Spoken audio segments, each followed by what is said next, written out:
why don't you think there's more R&B groups? They're missing us. Yeah. No, I just think the times have changed, and that's the thing that we understand about time.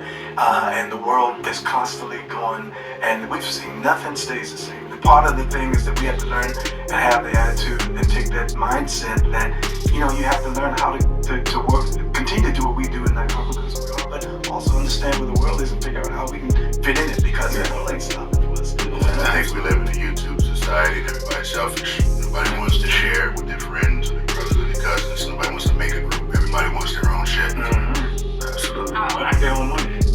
Well, go ahead. So I'm not going before you. That means Mike got an army who would have cut somebody. No, I was going to make a point, but if you want to jump in, I'll No, jump make right a point, out. I'll go. I was going to say, bro, honestly, I think it started at the record label. I think people that are hired now, some of them don't have an eye for talent, they have an eye for their computer. Or sometimes you have to go in the street, like we met. In the street, the singing, to be close. And I think they look at it as the hits of the computer makes them a hit group. But it's so much more to it. And back in the day, like for myself as a CEO, I stayed at 2 in the morning and kept looking at the pictures, listening to the music, the A&R and the people at the office now, they're on the red carpet before the artists get there. I gotta stop it right there. He hit that on the nose. Yeah. He hit that on the nose, y'all. I agree. I mean, he basically broke down what we've been saying for all along about the industry and about I feel like he heard our last podcast. Exactly. I think so. I think it was you, DJ, or you or Breeze that said it was the industry. Exactly. Which one of y'all said it. I think it was one of y'all. I mean, he broke that down so well in terms of breaking down, and we didn't even get deep into what in depth, but he just brought up the guys ain't even in the office anymore. It's like the A&Rs ain't scouting guys like they used to, going to the local clubs. Y'all remember back in the day, when guys was getting deals and stuff like that, man, they were sending A&Rs to different cities. Well, you sending them out to the clubs, exactly, everything. If y'all remember, the OG over here, the oldest of the group, B3 over here, you know what I'm saying? If you remember, I'm just saying, I'm giving myself flowers, you know what I'm saying? But if you remember what I said about, listen, the industry, and it's not just quote unquote the music industry, it's the entertainment industry. They go out and they create these shows, The Voice, America Got Talent, The World Got Talent, Look Who's Singing, and all this different stuff, right? And most of those types of shows and things like that are not derivatives of a group, for one. So I know our topic usually is R&B dead. Right. No, R&B's not dead, but also on top of that are groups done. You know what I'm saying? Mm-hmm. And if you look at the entertainment industry as a whole, it's just like Mike Bivins was saying. They don't go on the grind to go find talent. They make the talent come to them, and then they make it a show. They make it like a soap opera. Right. You know what I'm saying? Right. So they make it so they feel like they make the fans feel like they're picking the next star. Right. But they're not really picking. They're not really picking their next star. They're getting those stars close. But let's be honest, the industry still picks the star. Right. Oh, no question. The judges still make the call. They let the fans do so much, but then it's up to the judges, whoever's in these different little shows and stuff like that. And ain't none of these mother groups. Right. No. I digress though. Right. Go ahead and make your point. What do you think about what Mike Bivins has said about about R&B and the state it's in right now? Just overall, man, just like he hit the point that stood out to me was the A&Rs, man. The A&Rs have got completely lazy, So like if you really think about it, the whole, artisan repertoire, that's what that stands for. So they were supposed to go out and scout, go to these clubs, find the R&B artists or just, just artists in general, You know, they was able to see, they go out to the club, see how they perform, see how the audience is responding. You know, it wasn't all about, analytics. What following do you have? No, they looked at potential. They looked at, just the okay, that's I see some potential. These guys got potential to become some bona fide stars. Yeah. But now it's all about analytics. And so bruh, that's in every facet of life, not just the industry. It's all about numbers. Exactly. Everything is all about numbers. But I'm not gonna go all around the world with this thing here. But that's just the main part that stood out to me. So if people are hungry for that same feeling that they had when they listened to music in a certain era, and you're not getting that same sound now, because the music industry and the guys that had certain titles, they're not doing their job correctly. So now, you're not gonna get that same. You're not gonna get that same vibe. You're gonna get something that's quick, that's gonna last for about a good week. You're gonna like the song, and then it's gonna fade away, and that's gonna be it. But we're away from the times when it was like, okay, you heard that song, you turn on the radio, and you like, man, I can't get this song out of my head. Man, who is that? Right. We're long away from that. So it starts with the A&R, in my opinion. And if they ever get back to that, then that can help you get back to, listening to a bona fide superstar like a Michael Jackson, Jackson 5. Let's fast forward to the, Chris Brown. And then I'll cut it off. Chris Brown was discovered off of potential. He wasn't discovered off of YouTube analytics. What's the reaction of, how many views did he get? Oh, did he go viral? Okay, all right, I'll sign him. Right. But I'll leave it at that. Go ahead, Breeze. Right. The thing that stood out to me was two things. Johnny Gill said, the industry has changed.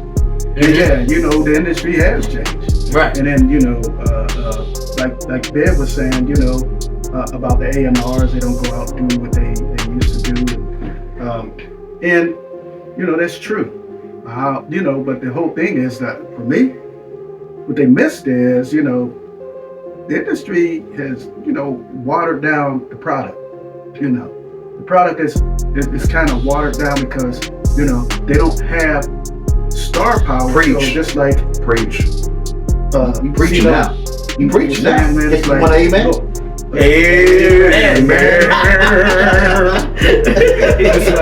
It's like y'all was saying, man. It's like everybody's out there, man, just like sounding almost like the same artist. And like the guys that are talking, those are legitimate stars, man. Boyz II Men, New Edition, those are legitimate stars, man. And because it's because of where the OGs that came before them, and they seen what they was doing, and they emulated that and took it to the next level, and look where they are now. But the industry didn't look at it that way. The industry said, no, I can do this by just getting, like he said, put them on TV and we'll see what the analytics say, and okay, that's the one we're gonna go with, that's the one. And then they go and get the same old tired rhythm, the same old tired music, the same old tired everything. Everything sounds the same. It's the same. It's the same. It's the same. And it's like, man, where's the stars at? There's no crying right now, man. I know for me, I want to hear and see stars. I want to see them perform. I don't want to see nobody come up and be waving their hand and everything and going along with this thing that they got drilled in your head. I want to be singing to that song that hit me in my chest, for that song to make me jump up and say, oh yeah, that hit you in the heart. Oh, that song to make you just want to dance. I mean, hey, look what they do right now. I don't think that that's happening right now because the industry got lazy. Right. Well, I'm gonna stop you guys right there.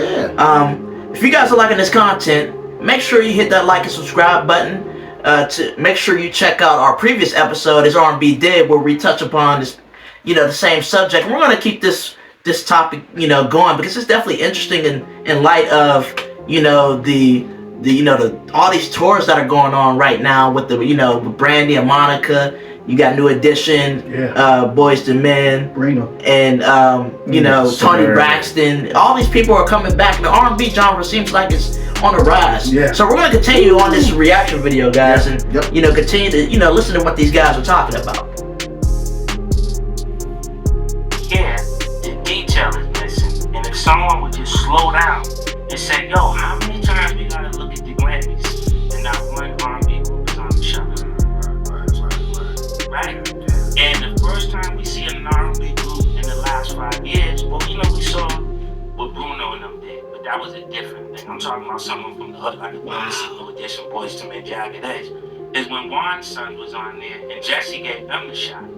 That's the first time we seen black kids on the Grammys ever. Wow. In a long time.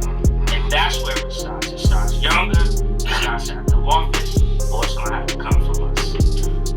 Wow. Stop right there. So he just said a key thing. We've noticed over a decade now.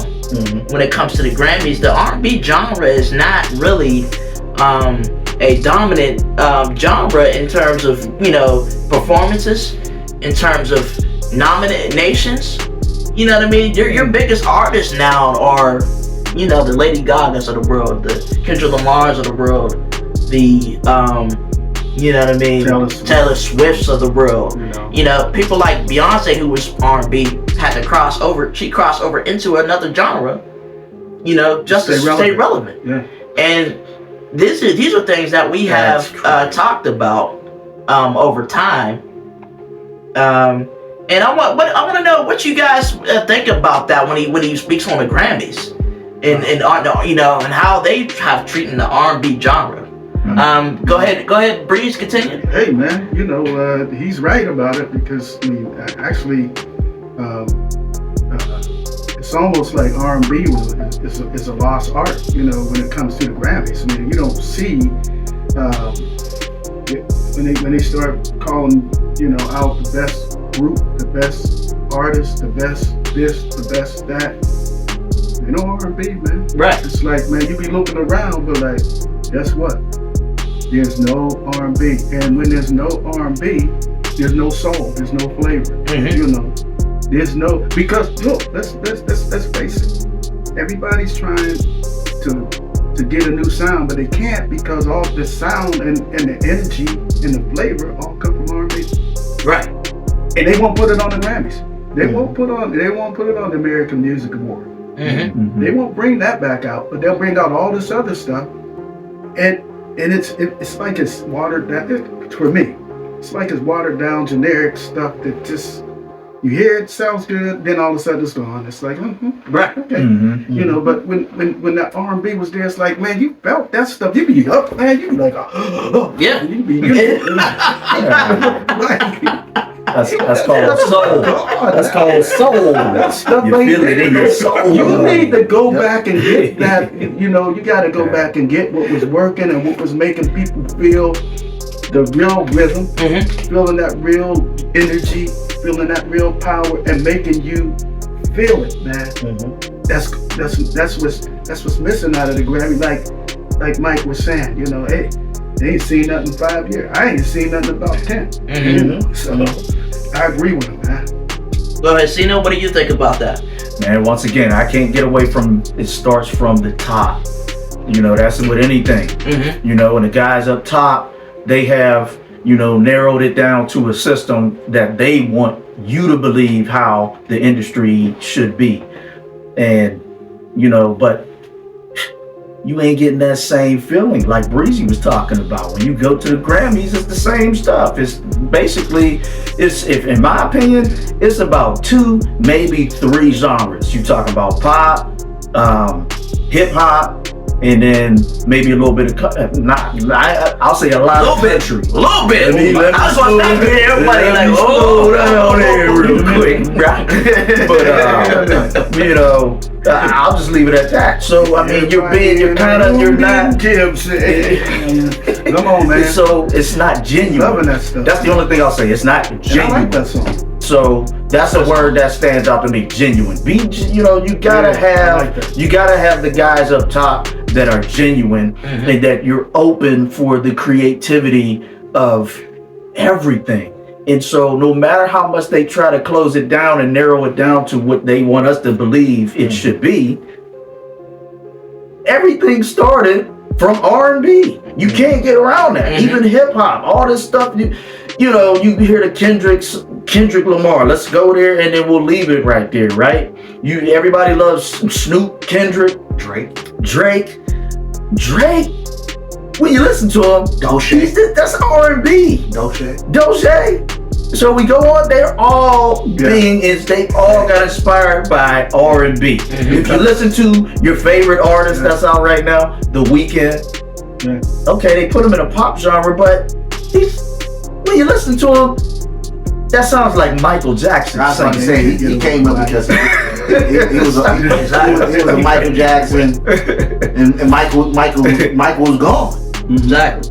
And he sounded so much, and he, he designed his whole thing around that whole thing. I agree with you on that. So I mean, that's my opinion, man. It just starts at the top, man. If you gotta have the open door. For people whoever's up top, you have to be open to have the genuine people up top that want the creation from the roots, right? From the roots, the feeling. So right now, the feeling is being blocked. Okay. That's my opinion. So now it's a different vibe when you turn on the radio. Okay, but B3, what do you think about that? I mean, I appreciate you letting me interject, Ryan. I'm baby boy, it's all about guns and butter. Okay? And I'm gonna be real with y'all. I'm serious. It's about being real. It's about guns and butter. Okay? And what I mean by that is the industry has forcefully gotten rid of R&B. Specifically when it comes to the groups. And when I talk about groups, I'm talking about male groups. Right. That is gone by the wayside. And I'll be honest with you, to me, it's a parallel to how the society is. Brothers ain't together. Everybody for themselves. Right. There ain't no group. Yeah. It's kind of like what they said earlier in this interview. I think it was one of the brothers from Boyz II Men in the back who said, I think that was that Monty? I think where he said it's the internet and it's the fact that people don't even want to be a part of the group. Everybody's for themselves and everybody want to make their own money. Exactly. You know what I'm saying?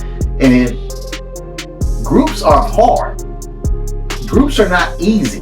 It is easier for the industry to kind of reel in a single artist than it is for them to control a group. You can even go back to some of the made-for-TV movies that we watched over the years, the Jackson 5, where Jermaine didn't want to go with the brothers because he was married. He was in love.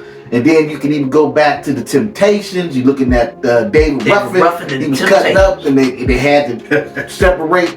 And then you keep on going on and on. Bobby was cutting up, with New Edition, and even Boyz II Men, when the brother, the deep voice bass brother, he was just having medical problems. Right. It's just harder to sustain a group.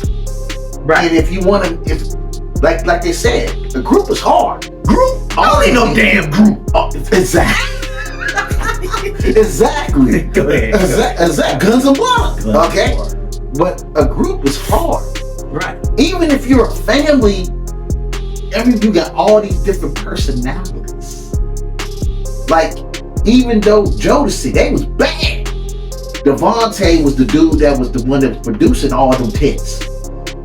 Man, that harmony sound is so crisp. But JoJo and Casey was the front men. Right. You know what I'm saying? Oh yeah. Now some of the other groups that have stayed together, it's just like we said before.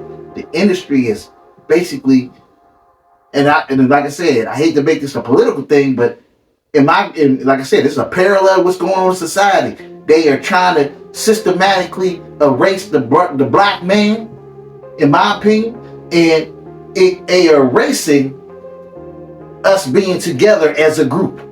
Mm-hmm. You hit that on the money, bro. That's a great point. That's a great point. Man. Let us know in the comments what you think about that. About all of what we've elaborated on in terms of what Boyz II Men are talking about in groups. So I mean, leave a comment, a like, a share. Make sure you're subscribed to our TRB music page. Check out our podcast, Music Key in the Life. Keep Music in the Key of Life podcast. This is great stuff that we're talking about here, and we want to keep this going. But we're going to continue to react to this, and then we'll continue to elaborate. I like the one thing they're looking for people that just doing numbers. Absolutely. You don't even have to have a record deal. You get the numbers and then you get a record deal. You know what I'm saying? And really just understand that there is a blueprint. You understand? A blueprint that we follow to get to where we are. You know what I mean? There's the groups of old of our time that actually helped shape the entertainment value of all of us. You know what I'm saying? So all these artists have to do is keep looking at the blueprints, because the blueprints still exist. Heck, longevity just means that you did something very, very right. You understand? And understanding behind it is they're not looking for longevity, they're looking for the quick fix. Social media is the fastest way to become famous, but also the quickest way to lose everything. You know what I say, Juan? I say, like, everybody's obsessed with going viral. Not understanding the component to the word viral is virus. Exactly. Like, why would you want to be a virus? Like, there's two things that happens to viruses. One, they get killed. Yeah. Or it kills everything. Yeah. Like, why would you want to base your career off of going viral? Like, there's no future. Right. And that's what the industry is taught us. Shawn, honestly, I would have went second on that question, but I think we should ask Ralph. What do you think is missing? Because let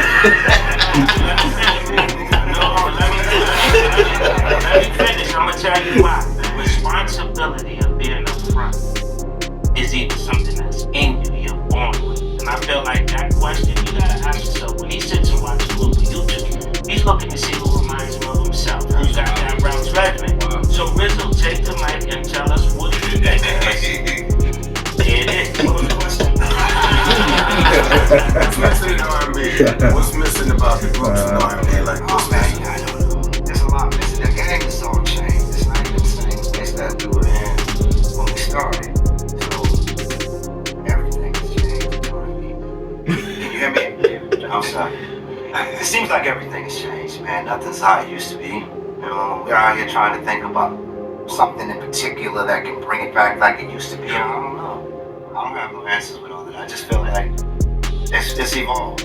But it's interesting, even, for Biz to say Ralph was the lead. You were the lead, technically, but then Bobby went off and was a great leading band. Johnny was a great leading band. BBD had success. Like, all of y'all could have been a leading, band. I'm talking about how I started all off. Candy Girl. Okay. Michael Jackson, Analogy, Candy Edition, Candy Girl, Jackson. That vibe is what Mike's speaking on. And during that time period, there wasn't a whole lot of examples for us. We just had what was in front of us or behind us, and trying to take what we had learned and make something new out of that.